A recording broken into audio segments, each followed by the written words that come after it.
Então, hoje, retornamos. Boa noite, que estão chegando. Estamos no nosso encontro 144 hoje, na segunda parte, capítulo 27, no item 301 do capítulo 27, que é sobre ainda das contradições. Capítulo das contradições e das mistificações. Mas o subtítulo que está em estudo agora é o das contradições. A gente já estudou até o 300 e agora vamos partir para o 301. Ele se trata de perguntas e respostas dadas pelos espíritos. Então, em relação às contradições, é o que nós estamos no 301. E elas são 10 perguntas que foram feitas aos espíritos e tiveram as respostas, umas perguntas muito bem colocadas por Kardec, uma pergunta já decorre da anterior ou das anteriores, então ele vem aprofundando o assunto. E eu pensei aqui de nós fazer fazer a leitura de uma questão e dar e na sequência dizer o que entendeu do que leu. O outro lê a outra e depois no final a gente daí porque elas no fim resumindo tudo ela é um assunto só, ela vai aprofundando, então se cada um ler e fizer uma explicaçãozinha rápida ali do que entendeu daquela questão que leu, e depois no final daí fica livre para a gente ver daí no todo o que nós compreendemos do todo, o que ficou de dúvida, de perguntas, enfim, o que encontramos de mais importante, pode ser? Vamos começar pela dona Antônia, apresento a primeira questão.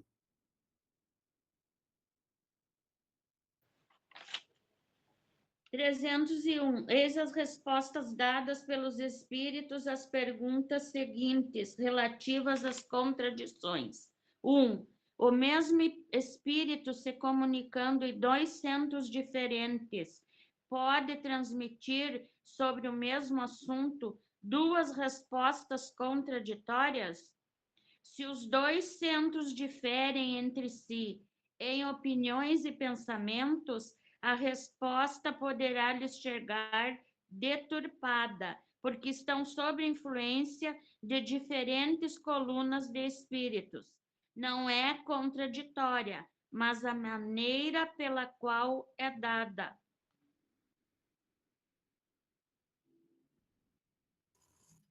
Então, dona Antônia, uma breve interpretação desse texto. Eu acho que cada um, lá onde é que está,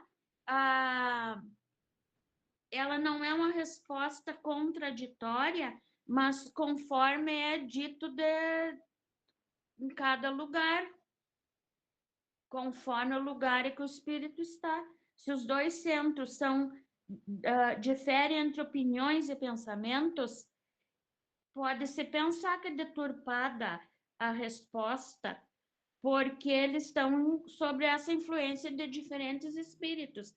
Mas ela não é contraditória, mas como é colocado naquele lugar, em cada lugar, a resposta. E interpretado também. De acordo com que foi o grau daquele que foi evocado. Maristela, pode ler a questão número 2 e fazer a interpretação? Sim. Concebe-se que uma resposta possa ser alterada, mas quando as qualidades do médium excluem toda a ideia de má influência, como ocorre que os espíritos superiores têm uma linguagem diferente e contraditória sobre o mesmo assunto com pessoas perfeitamente sérias, os espíritos realmente superiores não se contradizem jamais, e sua linguagem é sempre a mesma com as mesmas pessoas. Pode ser diferente segundo as pessoas e os lugares, mas é preciso lhe prestar atenção, pois a contradição não é senão aparente. Está mais nas palavras do que no pensamento. porque, refletindo, descobre-se que a ideia fundamental é a mesma. Assim, pois, o mesmo espírito pode responder diferentemente sobre a mesma questão, de acordo com o grau de perfeição daquele que o evoca, porque não é sempre bom que todos tenham a mesma resposta, uma vez que não são bastante avançados. É exatamente como se uma criança e um sábio se fizessem a mesma pergunta. Certamente responderias a um e ao outro de modo a ser compreendido e de satisfazê-los. A resposta, embora diferente, teria, aliás, o mesmo fundo.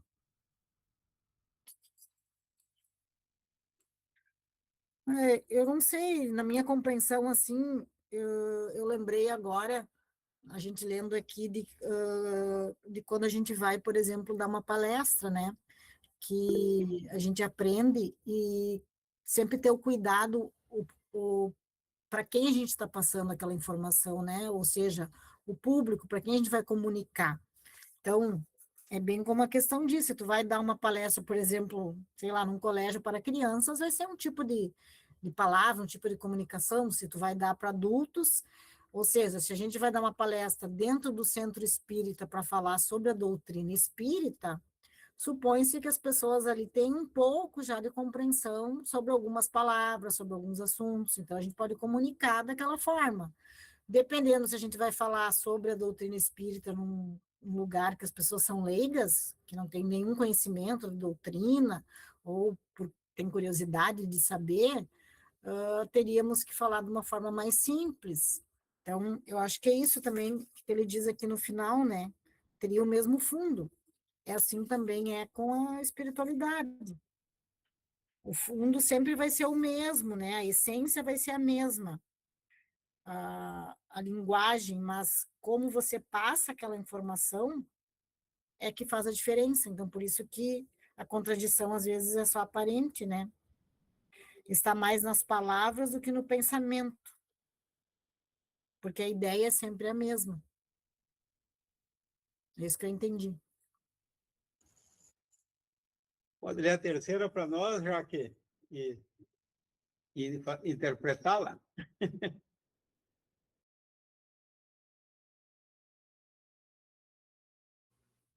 Agora posso ler. Interpretar já, mas eu acho que eu consigo. Ah. Com que fim espíritos sérios, junto de certas pessoas, parecem aceitar ideias e preconceitos que combatem junto de outras. Cumpre nos façamos compreensíveis. Se alguém tem uma convicção bem firmada sobre uma doutrina, ainda que falsa, necessário é lhe tiremos essa convicção, mas pouco a pouco. Por isso é que muitas vezes nos servimos de seus termos e aparentamos abundar nas suas ideias. É para que não fique de súbito ofuscado e não deixe de se instruir conosco. Aliás, não é de bom aviso atacar bruscamente os preconceitos. Esse é o melhor meio de não ser ouvido. Por essa razão é que os espíritos muitas vezes falam no sentido da opinião dos que os ouvem. É para os trazer pouco a pouco a verdade. Apropriam sua linguagem às pessoas, como tu mesmo farás, se fores um orador, mais ou menos hábil. Daí o não falarem a um chinês ou a um muçulmano como falarão a um francês ou a um cristão. É que tenha certeza de que seriam repelidos. Não se deve tomar como contradição o que muitas vezes não é senão parte da elaboração da verdade. Todos os espíritos têm a sua tarefa designada por Deus.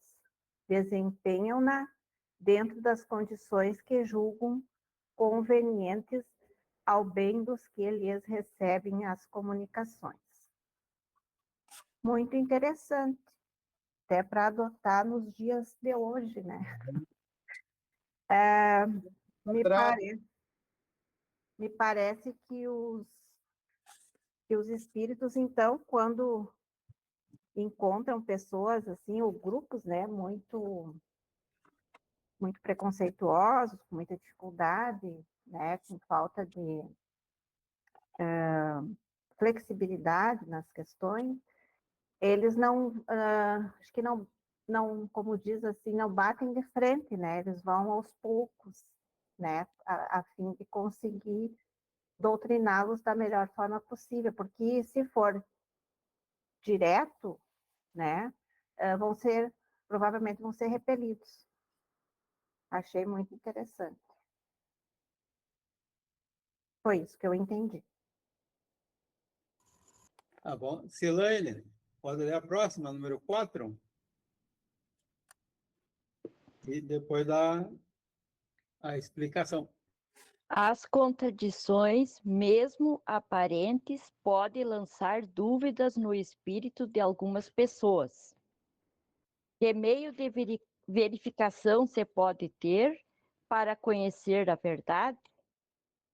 Para se discernir do erro a verdade, preciso se faz que as respostas sejam aprofundadas e meditadas. Longa e seriamente, é um estudo completo a fazer-se para isso.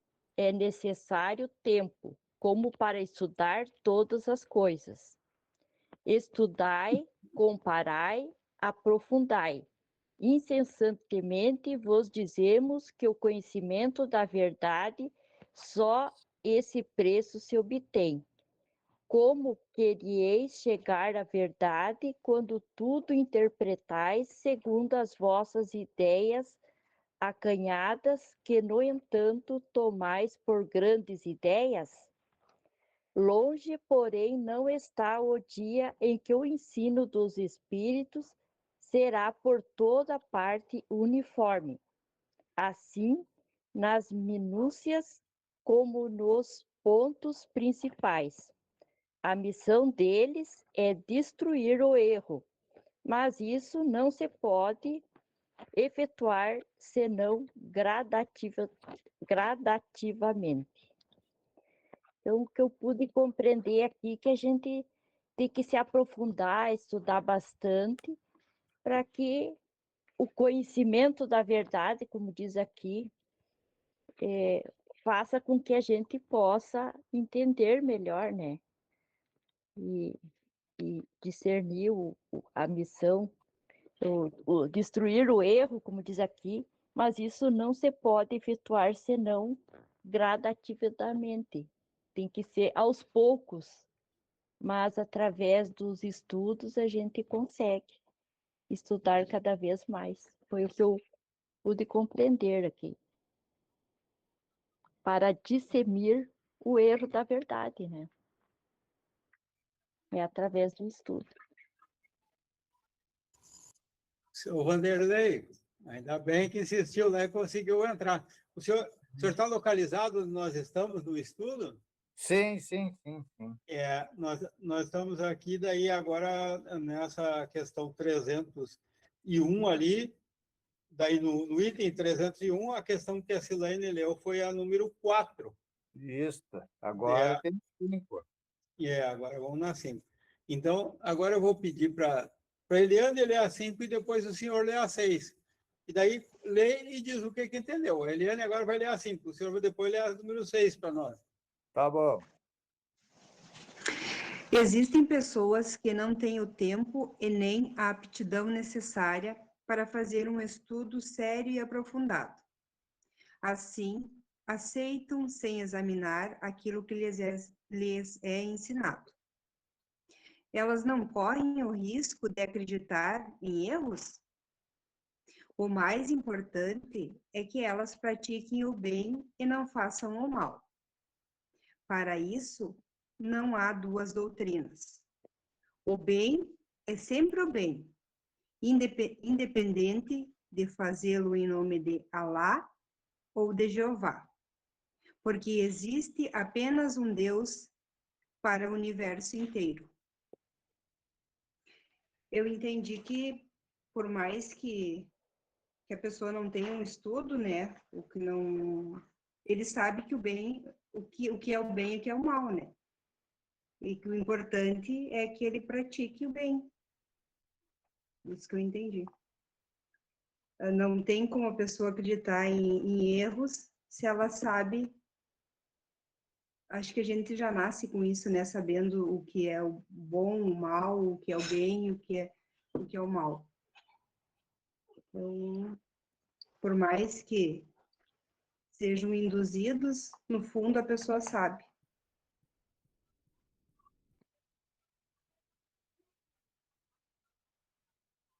Porque os espíritos que parecem desenvolvidos em inteligência podem ter ideias evidentemente falsas sobre certas coisas. Eles têm sua doutrina. Os que não são bastante avançados e que crescem-se-lo tomam as suas ideias pela verdade, ocorre como entre vós.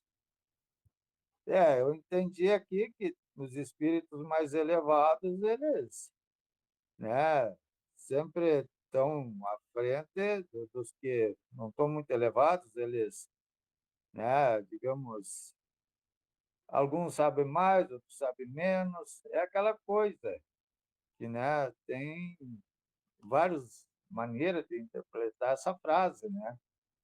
Como o sábio, não sábio, né? Essa coisa assim. Wilson, pode ler o número 7 para nós, Wilson? Dar uma explanação breve.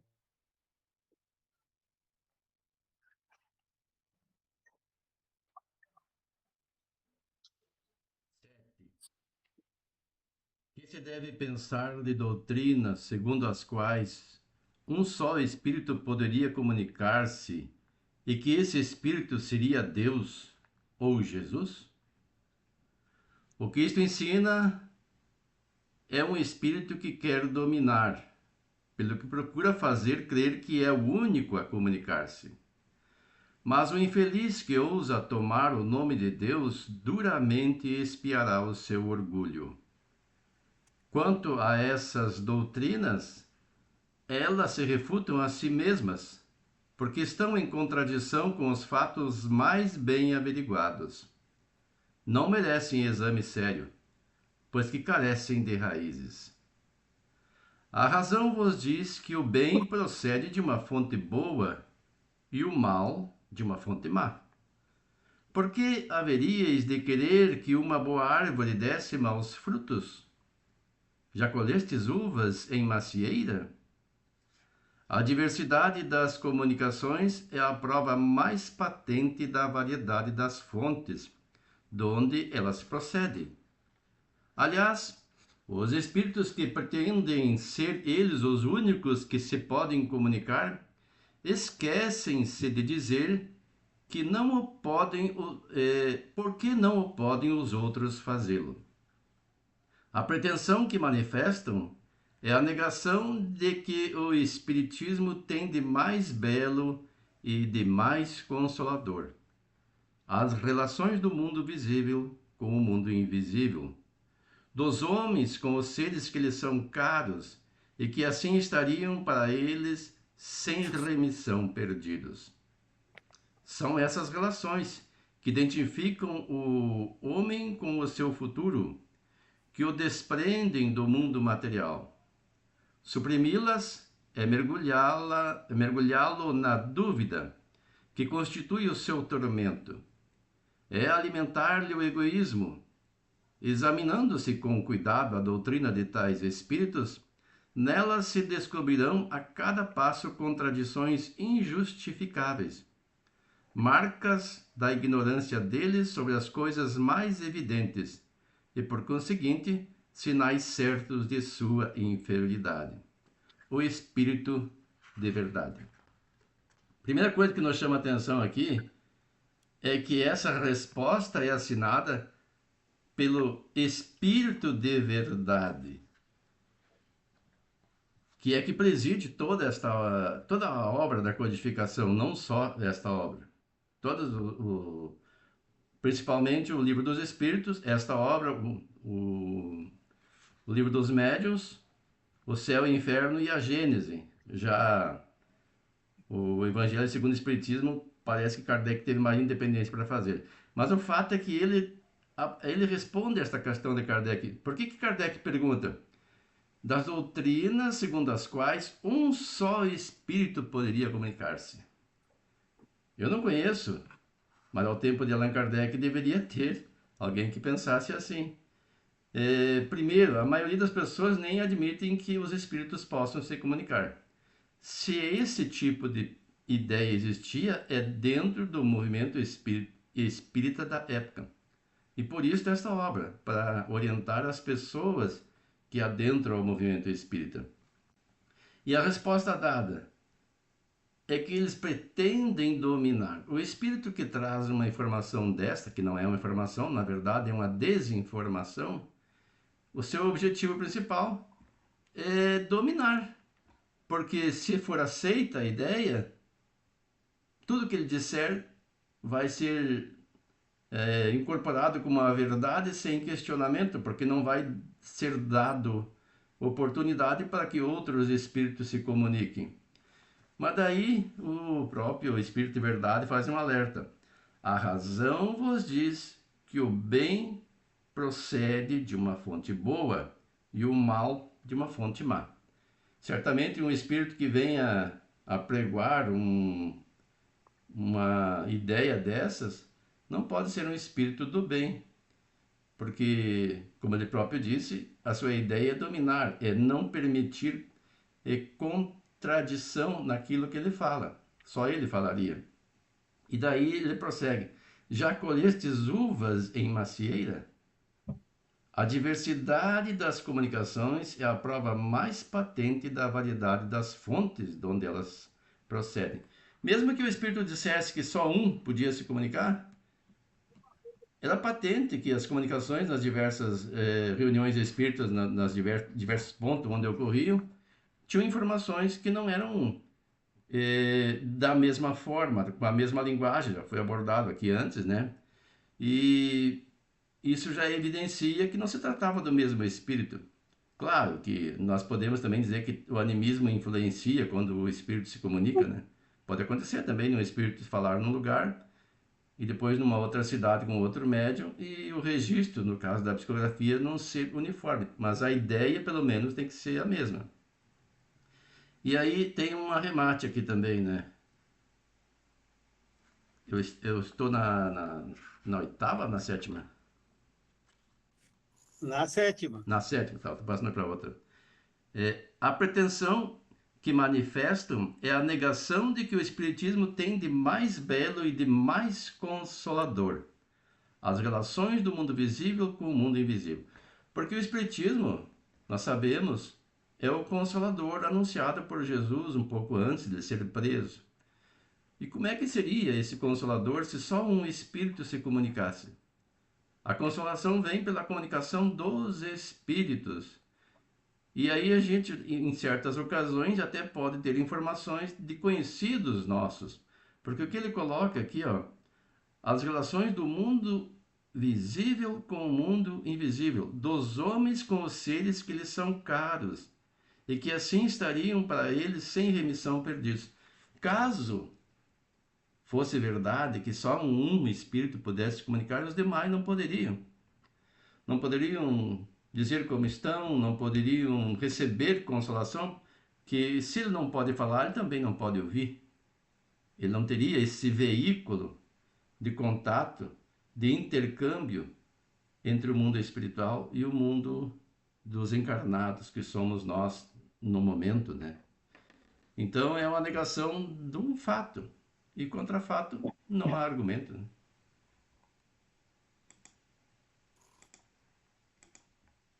Bom, acho que todos já leram. A dona Sandra lá me avisou antes, antes de começar o estudo, que eu já não está muito bem da voz, que ela ia só ouvir. Então, agora eu vou ficar com a oitava. Mas antes que eu esqueça, da leitura do Wilson e da explicação que ele deu ali, ó, eu convido vocês a olharem depois, uma hora que tiverem tempo, na introdução do Evangelho segundo o Espiritismo. Geralmente a gente pula a introdução dos livros, já vai direto para o primeiro capítulo. Na introdução, tem uma parte ali, um subtítulo que fala sobre a universalidade do ensino dos Espíritos. Ali, sobre esse assunto, sobre o que o Wilson leu ali, ele dá um bom complemento para a gente compreender essa parte. Então, agora eu vou fazer a sequência, eu vou ler o oitavo aqui. A oitava questão. De todas as contradições que se notam nas comunicações dos espíritos, uma das mais surpreendentes é a relativa à reencarnação. Se a reencarnação é uma necessidade da vida espírita, como ocorre que todos os espíritos não a ensinem? E a resposta. Não sabeis que há espíritos cujas ideias se limitam ao presente, como acontece com muitos homens na Terra? Creem que o que está para eles deve durar sempre. Não veem além do círculo das suas percepções e não se preocupam com o saberem nem de onde vieram e nem para onde vão. E assim devem suportar a lei da necessidade.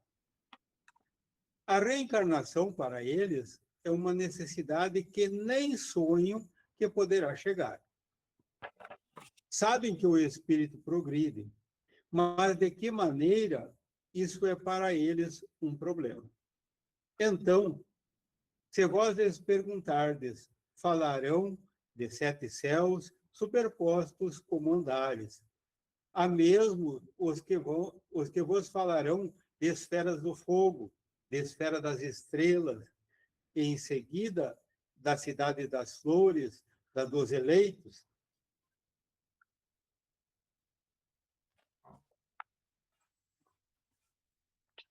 Então, aí nós vemos sobre que nem todos falam sobre a reencarnação. E a gente às vezes acha que não. Para nós aqui, a gente está esquecido, a gente não sabe, mas o espírito que está no lado de lá deveria saber. E será que muitos deles sabem mais do que nós? Porque muitos deles não sabem nem que desencarnaram, nem que deixaram o corpo.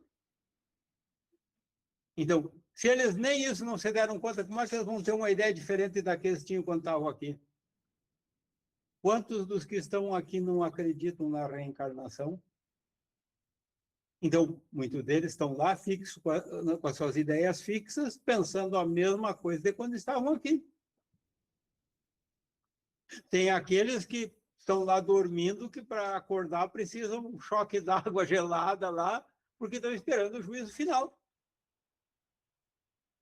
Se deram conta até que desencarnaram, mas daí eles sempre nutriram aquela ideia que iam ficar adormecidos até o juízo final, que por um tempo eles ficam mesmo. Então, aí é conforme a evolução, o entendimento de cada um.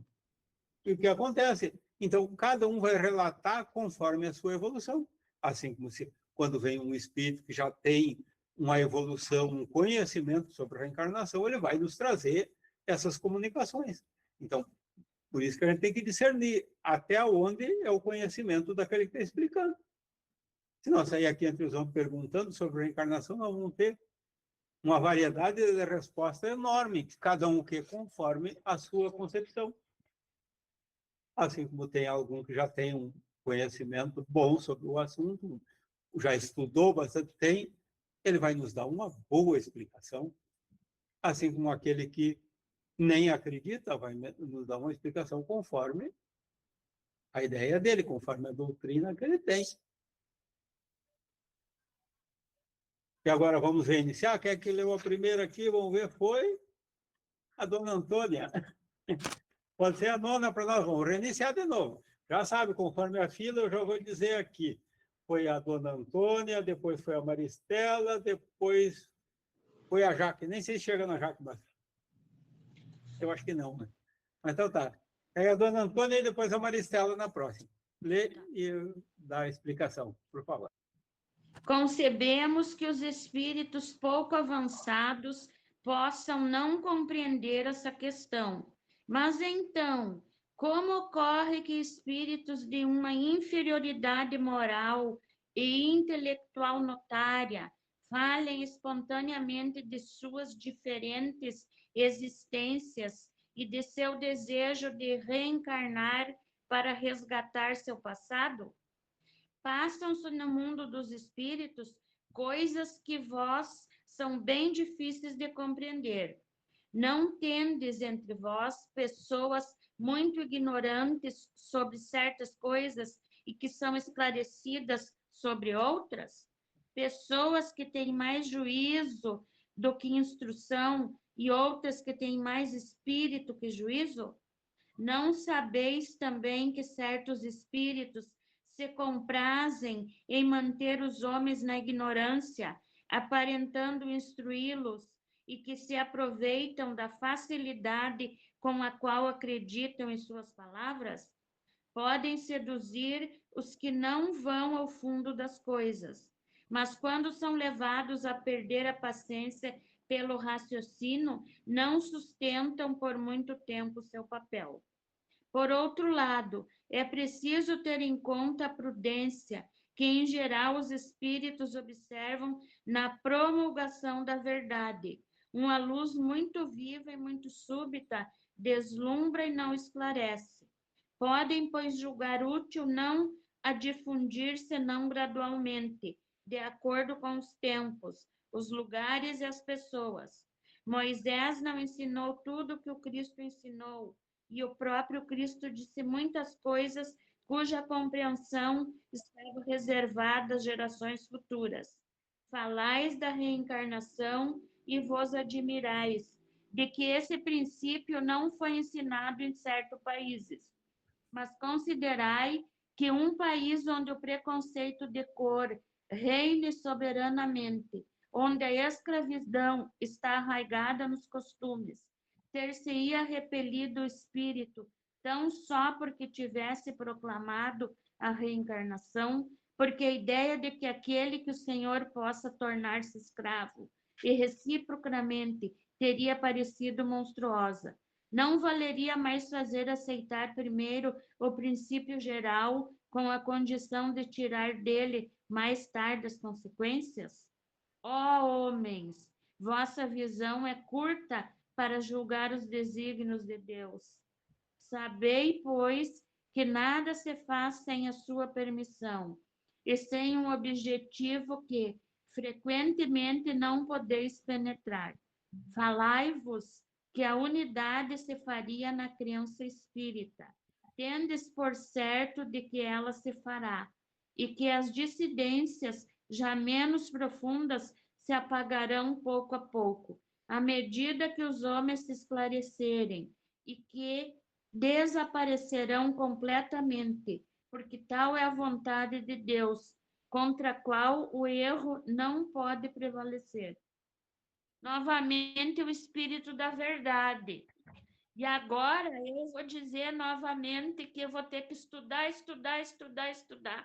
para entender, porque é bem difícil de entender isso aqui.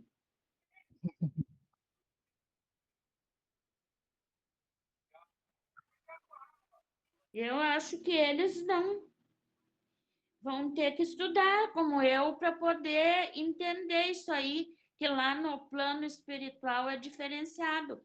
Mesmo que tu não queira entender sobre a reencarnação, vai ter que entender. E aquela partezinha ali do preconceito também, acho que alguns não vão querer reencarnar para não ter que viver aquilo que fizeram os outros viver. Eu não sei, não entendi muito essa questão. Achei bem complexa.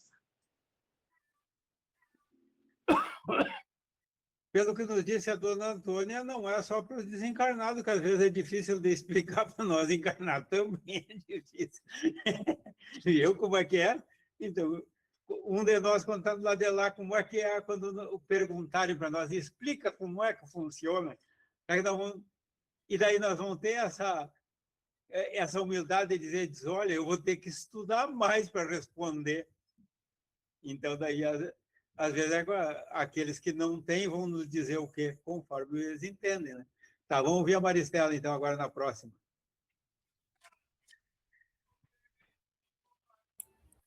10.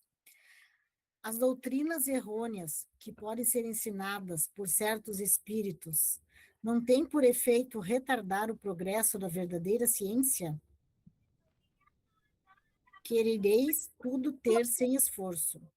Sabei, pois, que não há campo onde não cresça má erva, que o lavrador deve extirpar. Essas doutrinas errôneas não são uma consequência da inferioridade do vosso mundo. Se os homens fossem perfeitos, não aceitariam senão a verdade. Os erros são como pedras falsas, que só um olho experimentado pode distinguir. Necessitais, pois, de uma aprendizagem para distinguir o verdadeiro do falso.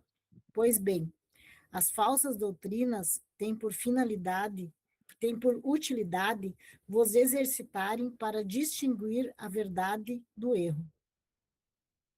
Os que adotam o erro não são retardados em seu adiantamento? Se adotam o erro, é porque não estão bastante avançados para compreenderem a verdade.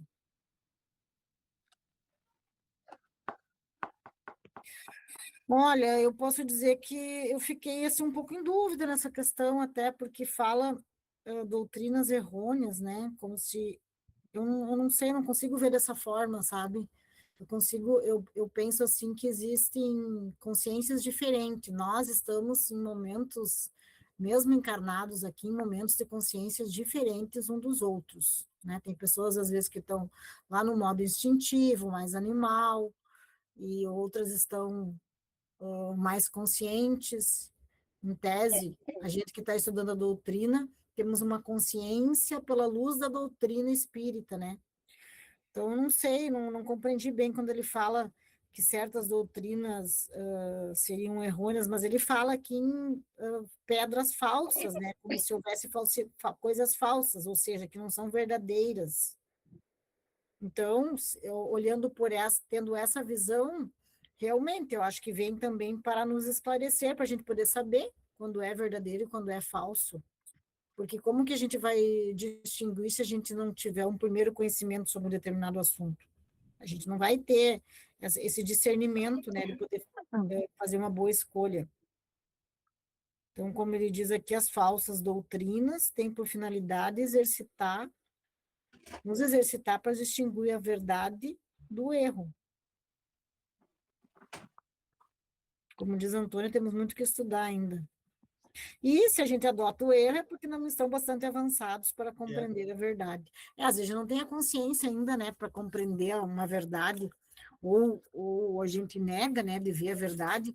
Nós mesmos, às vezes, a gente estuda uma coisa, passa um tempo lá na frente, a gente toma consciência de algo, nossa, agora aquilo se esclareceu, agora aquilo eu aceitei, entendi melhor, coisa que às vezes um tempo atrás a gente não aceita ou não concorda. Eu acho que isso também é bom para o nosso aprendizado, né? É isso.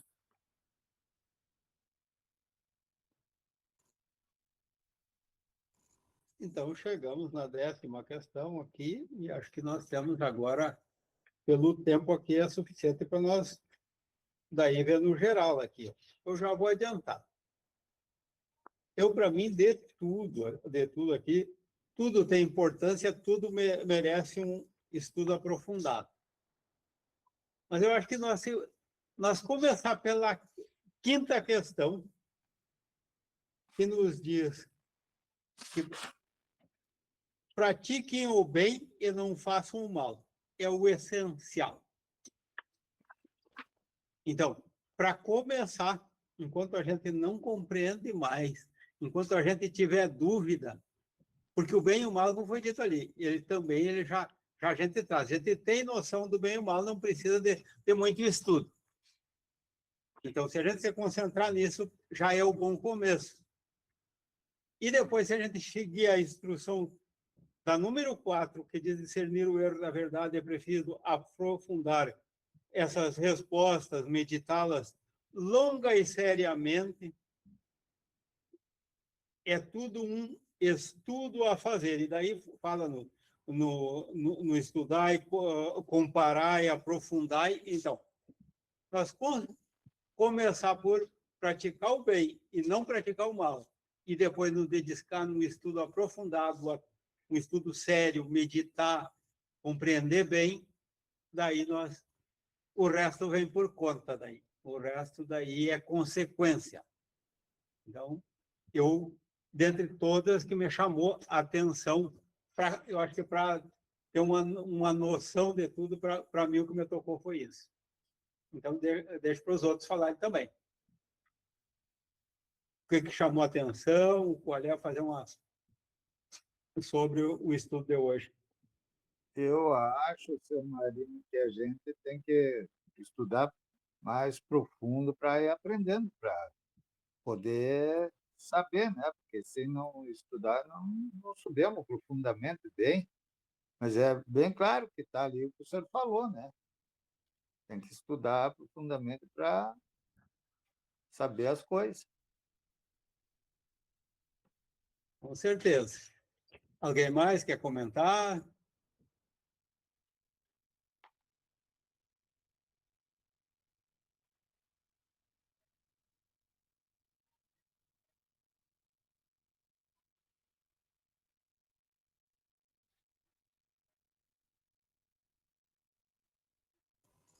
Wilson?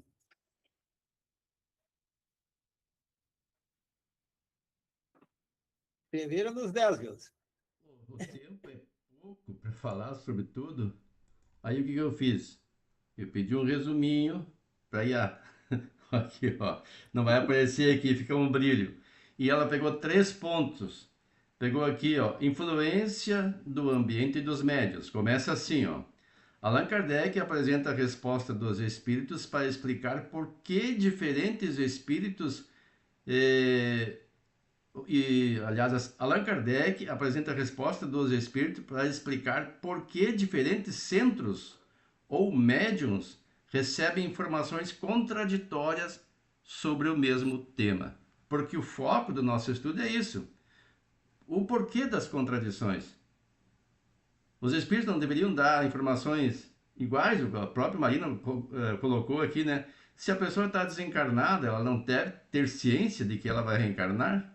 Alguns não querem nem reencarnar, não querem nem saber de reencarnar. A Antônia leu aquele tópico lá que fala da possibilidade da pessoa nascer no meio que ela combatia quando encarnada. Então ela não vai querer. Por exemplo, naquele tempo de Allan Kardec existia a escravidão ainda. Esse livro que nós estamos estudando é de 1861.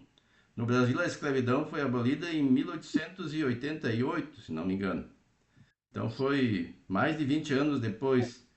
Então ainda havia escravidão e havia muito preconceito, ainda hoje ainda existe. E agora imaginemos uma pessoa que foi um senhor de escravo. Ele vai negar que tem que reencarnar, mas vai ter que reencarnar. Isso é inegável. E daí outras razões das contradições. Aqui diz influência do meio, do ambiente, aliás, e dos médiuns. As contradições muitas vezes não estão na resposta em si, mas na forma como é transmitida. Isso depende do grau de elevação moral do médium, da sintonia do grupo e das colunas de espírito que os influenciam. Nós sabemos que os espíritos nos influenciam muito mais do que nós imaginamos. Tem uma questão do Livro dos Espíritos que pergunta, né? Influem os espíritos em nossos pensamentos e atos? A resposta: muito mais do que imaginais, tanto que de ordinário são eles que vos conduzem. Mas eles não nos conduzem coercitivamente, nós os atraímos por questões vibracionais. Então tem grupos de médiuns, porque as pessoas se aproximam por afinidade e tendem a formar grupos. Então vai ter um grupo de médiuns por afinidade que vai atrair um grau de elevação de certos espíritos enquanto o outro vai ter os espíritos com um grau diferente de elevação no campo moral, como também no intelectual. Porque não adianta um grupo que não é muito bem esclarecido receber informações de um espírito da área intelectual, como Joana de Ângeles. Ela vai falar questões que a pessoa, se não tiver um dicionário, ou não tiver os recursos que nós temos hoje, não compreenderia. Ficaria como palavras vãs por falta de alcance. E daí, outro item, adaptação pedagógica. Espíritos superiores podem dar respostas diferentes sobre o mesmo assunto para se adequar à capacidade de compreensão. Eu não sei se alguém já foi convidado, quando sabe que a gente é espírita e a gente está em certos ambientes, nos convidam para falar. Num velório, por exemplo. E no velório tem pessoas das mais diversas crenças e talvez até ateus. E aí, como a pessoa vai falar? Ela não vai falar como a gente fala num centro espírita sobre reencarnação. Ela tem que falar de assuntos comuns, pelo menos para os que são cristãos, que é o perdão das ofensas, que é o amor de Deus, e que Deus ama a todos nós, e dá uma pincelada que Deus não condena ninguém, oportuniza todo mundo a se recuperar, né? Mas daí, entrar em outras questões mais complicadas, fica difícil. E concitar as pessoas a guardar na memória as boas lembranças daquele que partiu. E não ficar pensando nas coisas ruins para amenizar o sofrimento. Então, essa é uma dosagem que a pessoa faz num ambiente desse.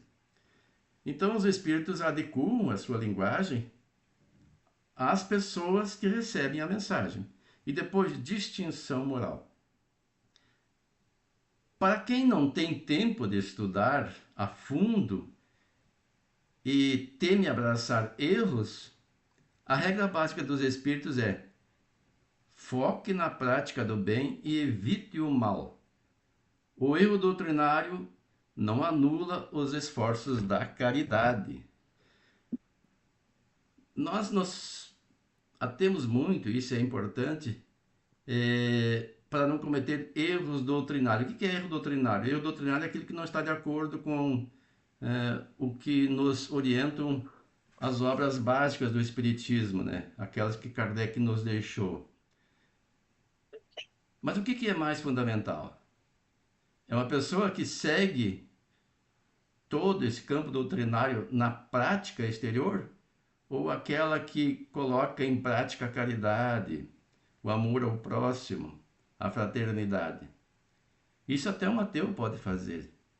Então, o mais importante do que tudo é isto. Se a pessoa não tem tempo para estudar, porque o mundo demanda dela muitos afazeres que ocupam a maior parte do seu tempo e pouco sobra para o repouso, às vezes a pessoa diz: não tenho tempo de estudar. Mas então faça o que é correto, isso já é o suficiente. Porque quando Jesus citou, quando foi perguntado a ele quem é meu próximo, quem que ele citou? O bom samaritano, que para os hebreus era um herético, era uma pessoa detestada, porque não seguia a tradição judaica. Mas na hora em que ele mencionou que vinha um sacerdote do povo judeu e depois um escriba logo atrás, se não me engano, ambos ignoraram aquele que estava ali ao pé da estrada. Quem o socorreu foi o samaritano. Ele perguntou quem foi o próximo. E a pessoa, por orgulho, não disse que foi o samaritano, disse aquele que prestou assistência ao necessitado. Mas ele reconheceu. Então Jesus mostrou ali a importância de fazer o que é possível ser feito em benefício do próximo quando aparecer a oportunidade, como mais importante do que seguir uma certa tradição ou seguir um preceito doutrinário ao pé da letra e esquecer o que é fundamental, que é amar ao próximo como a si mesmo. E ele resumiu a lei de Deus em duas, né? Amar a Deus sobre todas as coisas e ao próximo como a si mesmo. Então, se a pessoa fizer isso, já está ótimo. E se ela puder aprender, além disso, as questões doutrinárias e se aprofundar em fazer o que é bem correto, melhor ainda.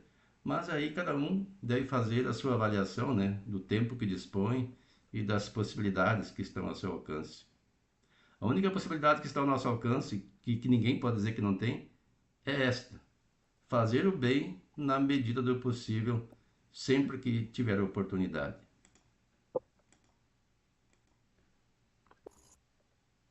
Ainda temos um minutinho aí. Alguém tem mais um comentário?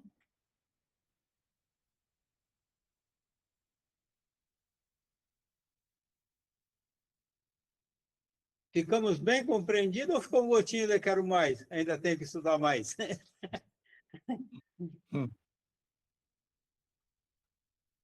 Então, como eu digo, o estudo aqui ele não tem a pretensão de nós sair sabendo tudo que foi estudado.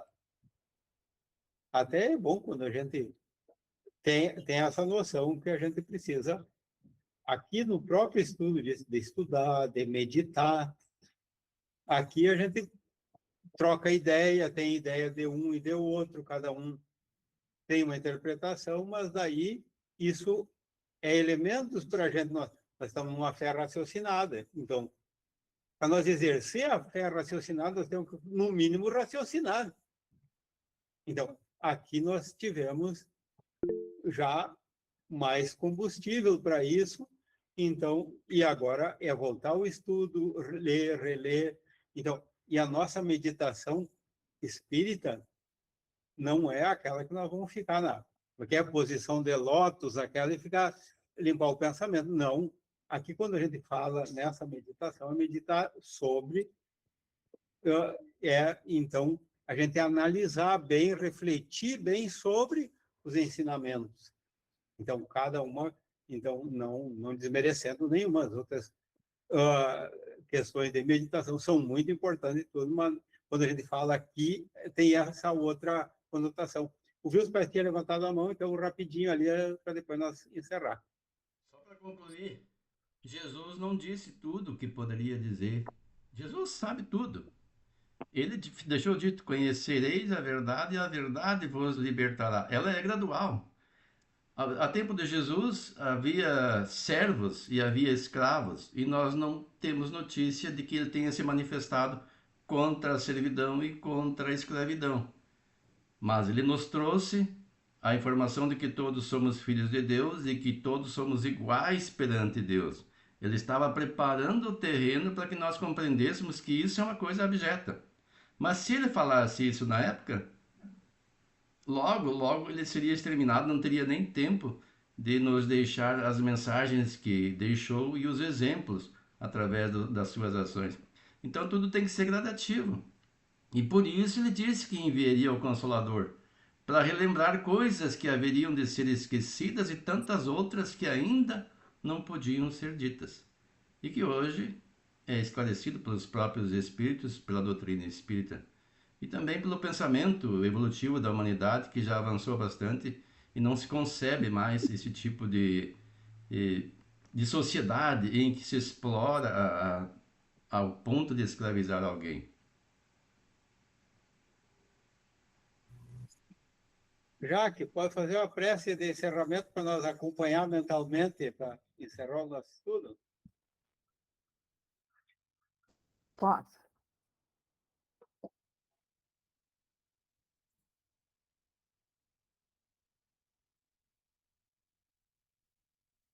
Então,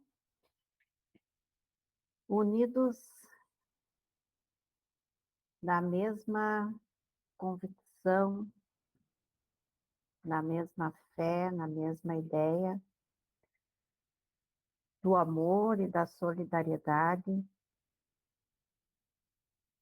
gostaríamos de, primeiramente, agradecer por mais esta oportunidade de estarmos reunidos neste grupo de estudo, neste grupo de amigos, de companheiros. Agradecer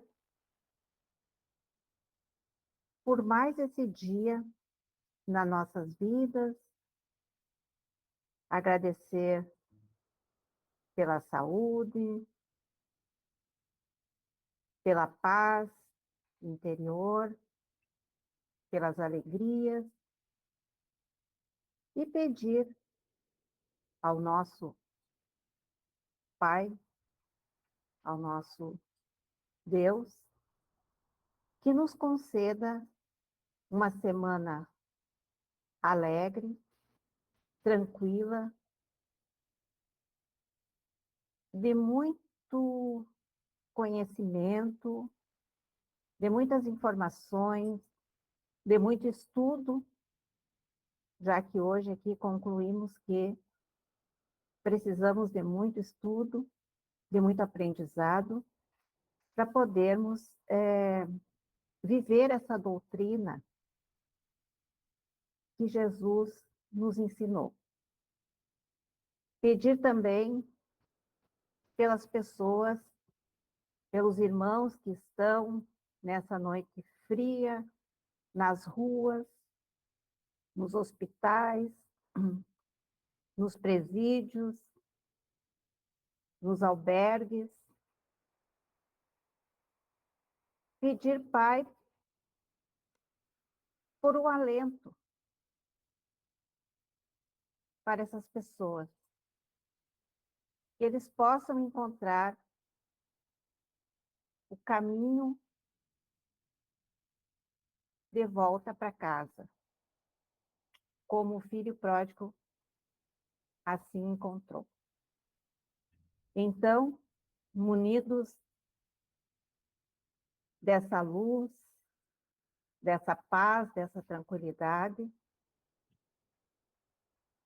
e pedindo autorização aos mentores da nossa casa e do nosso estudo, damos por encerrado os trabalhos na noite de hoje. Que assim seja.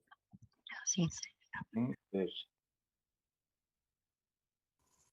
Que assim seja. Agradeço a presença de todos, que todos tenham uma boa, ótima semana, tudo de bom, que seja bem proveitosa para cada um, que aproveitem para se adiantar a cada dia. Obrigado. Uma boa noite a todos. Boa Boa noite. noite. Bom início de semana. Mais. Obrigada.